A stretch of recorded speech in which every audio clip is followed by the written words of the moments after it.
Hello, it's Davy Mooney coming to you from the University of North Texas, where I run the jazz guitar program. And I wanted to make a video to answer some questions that I get about applying to UNT. People send me an email and they say, I'm in high school, or I don't know, I'm in a school, a community college, or I'm thinking about grad school, and just, what do I need to do to have a successful audition at UNT? So I wanted to, break it down for y'all, since I've been doing this for about 8 years. I feel like I've gone through 7 or 8 cycles of this. So there's a lot of information on the UNT website and in the jazz section of that on what you need to do for auditions. But just to kind of lay it out here and maybe give you some strategies for having a successful audition, the first thing you have to do is you have to make a pre-screening video. And that's to determine if you'll be invited for a live audition. And, the number one thing that gets people not invited for live audition based on their pre-screening video is if they don't follow the guidelines for what they're supposed to do in that video, which is to play 2 songs, 2 jazz standards with tracks, and then 1 solo piece, jazz standard, chord melody style. And the tracks can be iReal on your phone, iReal Pro or whatever, or YouTube track, it doesn't matter. You can use a live band too if you want. It's just assuming you come to the live audition, we don't have a live band for you, so it might be cool to use the same tracks you used in the pre-screening video. Just basically to see if someone can follow directions, simple directions of what they're supposed to do, and this info is on the website too. And to see if they have, basic ability that one would expect of a incoming freshman for jazz guitar at UNT. And what is that we do expect? So, a few things. So first of all, just basic facility on the instrument. I was talking to one of our adjunct professors, Noel Johnson, the other day about this, and he's like, what if someone just has good hands? Maybe they don't have a lot of experience with jazz, but they're like a great rock player or blues player. And I think that's great. Technical ability on the instrument is a factor. And it's very, it's impressive if you have a technical command of the instrument. I would say that it's necessary, but not sufficient, perhaps. I like to see, just fretboard knowledge, maybe, and I see this through when you improvise on the tunes, but like some things that you might want to have together, be able to play your major scales on the neck of the guitar so that you can improvise in the key areas of the songs that you're doing, that you're performing. And I did the caged system. I've made videos about this. I have a book about it, about my own journey towards like figuring out the fretboard. I know that's not the only way to do it, and if I see someone performing in the video and I'm like, that doesn't look like the cage system, I'm not going to like deduct points. I don't care what system you use, but you want to know where the notes are on the fretboard. And as I say, an 18-year-old coming in, 17, 18-year-old coming into school, I don't necessarily expect you to have the whole thing like figured out. It would be nice. That would definitely help to get you in. But I understand that people aren't, master jazz guitar improvisers at that age, and that's why you're coming here to study in the first place. But if you want to get ahead of the game, figure out, so say you're playing blue bossa, which a lot of people do on their audition videos, and I see them down here playing the melody and then improvising on that first C minor chord. You want to make sure you know the notes of C minor. You could be C Dorian, could probably even be C Aeolian, some kind of C minor. And then when it goes to F minor, you want to play A flats, right? You got to know where the A flats are. I put some chromaticism in there, but and then there's a G7, you want to have a B natural, maybe C harmonic minor, etc. And when the song switched to the key of D flat, you want to know where the G flats are. A lot of people, something I'll see a lot is, people will play tunes where you can kind of hear it or play in one key area the whole time. Autumn Leaves is like that. But some of these songs, there's very clear modulations, and you can sort of tell that wasn't considered, and that's kind of, that's something I notice, So that's the first thing, just be able to play in the key areas of the song that you're improvising on. And like I said, it doesn't have to be one way. You know what I mean? It doesn't have to be the way I did it, but in my teaching, I describe the way that I did do it. So if someone comes in and you can tell that they haven't really thought about that or figured out how to play in key areas on the neck of the guitar, I show them what I did. So that's an option. Let's see what else. You know, Chord Melody, there's plenty of books. There's the Joe Pass chord solos. That's a good one. You can, I don't mind if somebody plays one. I mean, ideally you have a private teacher that could help you with that, because that's a very sort of complicated thing, although I have a bunch of videos on that. I have a lot of video resources on my channel, Davy Mooney Music, about chord melody. I actually made a special playlist for it on my channel, Davy Mooney Music, just the stuff I do.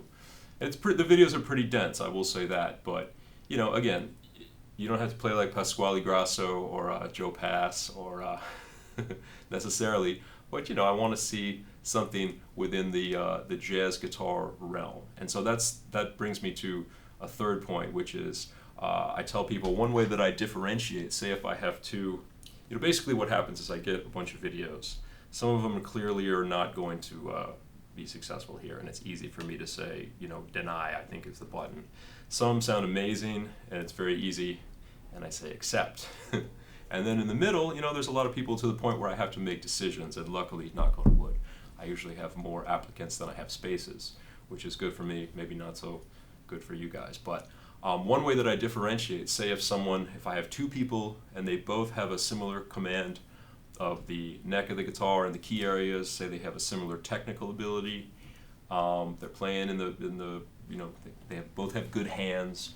What can help me differentiate between two similar applicants is if one of them I can hear that they've checked out the jazz guitar tradition, and that something in their playing, I hear something that I might hear on a jazz guitar record, and that can be broadly defined. You know, it could be anything from a jazz guitar tradition encompasses everything from Charlie Christian, Django Reinhardt, up through Tal Farlow, Jimmy Rainey, Wes Montgomery, Joe Pass, George Benson, Pat Martino, Pat Metheny, John Schofield, John Abercrombie, you know, up through Kurt Rosenwinkel, Peter Bernstein, Ben Monder, Mike Moreno, everybody. I guess I'm in there somewhere. You know, it could be any of that. It doesn't have to be my favorite player. But if I hear something in someone's playing, you know, even in the early stages, that lets me hear that they've checked out the jazz guitar tradition. Because in order to be, you know, successful here in a 4-year program, you want to be like, it sounds silly, but you want to show that you like jazz and you're engaged with it enough to sort of realize what a fun journey it can be, but also that it's a long journey towards mastery of this art form, if we ever get there. And then, so yeah, that's what I would say. So you got to check out the music and start applying it. And again, I got a book about that too. I'm not trying to sell you all my books, but my books are for sale. Personalizing Jazz Vocabulary is more about that, how you get the stuff from the records into your own playing.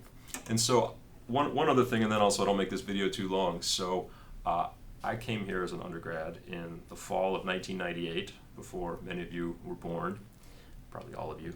And so some of the stuff that I did, I had a similar experience of what do I do to get into this program. I mean, I was fortunate because I went to a jazz high school, like a arts magnet school, so I had a bit of a head start. I also had an amazing private teacher named Hank Mackey in New Orleans, and I also got to interact with Steve Mazikowski in New Orleans, so I had a bit of a head start. But I'll tell you what I did. Reading is very important here, and when you do the live audition, there is a sight reading portion of it. I don't think I've ever, you know, if someone was a great player and their reading wasn't that good, I haven't like not admitted them on that basis. But when you get here, reading is part of the audition every semester to, you know, and it's part of the process. You know, it's not the be all end all of everything, but I like to think that UNT Jazz Guitar produces guitar players that can actually read music, which is quite a feat. So I have some books here that I worked on that I'll just hold up to the camera. When I was working on reading, even before I got here, so this book is really good. Melodic Rhythms for Guitar, for sight reading. I really got a lot out of this. Go William Levitt, he's great.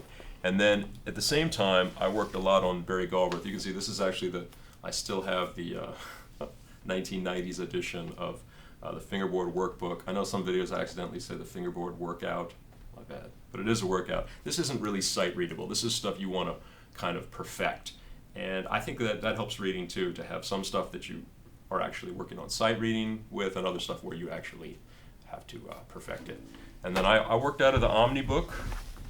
I know there's some mistakes in here, but it's some pretty good stuff. I would pick the tunes that are really fast, so that I could, like there's a good one, Bird Gets the Worm, where I could read the eighth notes, because some of the slower ones are, I wouldn't play them fast, but the fast tempo tunes have more eighth notes, and it's a little easier to read. You don't have like quintuplets and all these crazy like rhythms that you're not going to be able to play on the guitar, probably. Or maybe you can. Maybe you're amazing and you can do that already.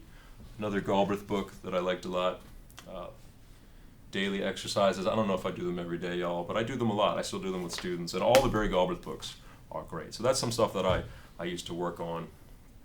And yeah, in terms of like listening, I can tell you, and I talked about the jazz guitar tradition, just some of my favorite stuff. Again, it doesn't have to be, your favorite stuff doesn't have to be my favorite stuff. And I tell the students here too, it's like, I don't want you all, speaking to them, I don't want you all to sound like me.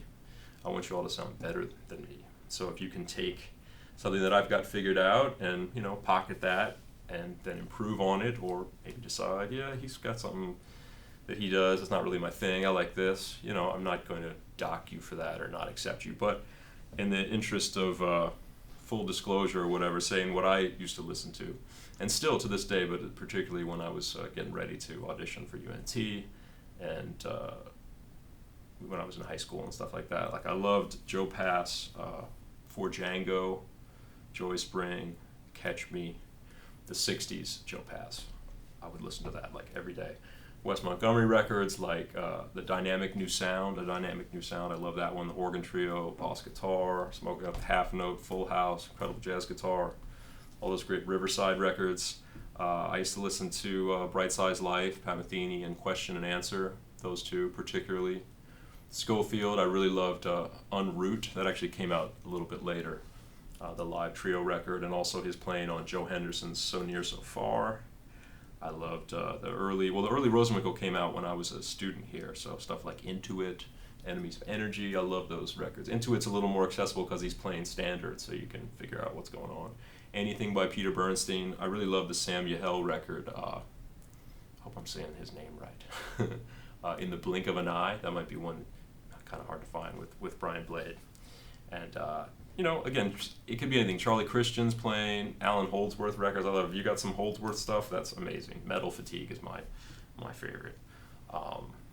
So yeah, I have broad interest, but those are some records that I checked out a lot. Pat Martino, early stuff like El Hombre and East, early George Benson, all the stuff, all the cats. I like Barney Kessel, Tal Farlow in the 50s, Jimmy Rainey.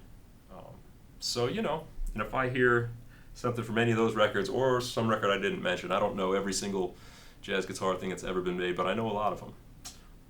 So anyway, hopefully that helps you. And you can always, I get emails about it too, but I thought rather than have like a form email or get AI to do it for me, I would never do that, by the way. I figured I'd make a video since I make so many of them and I got my setup, and just kind of talk about it. But you can also email me if there's something in this video that didn't get answered. I might reply to your email with this video if you haven't watched it yet. So, all right, take care, y'all, and let's keep the jazz guitar tradition strong going into the future.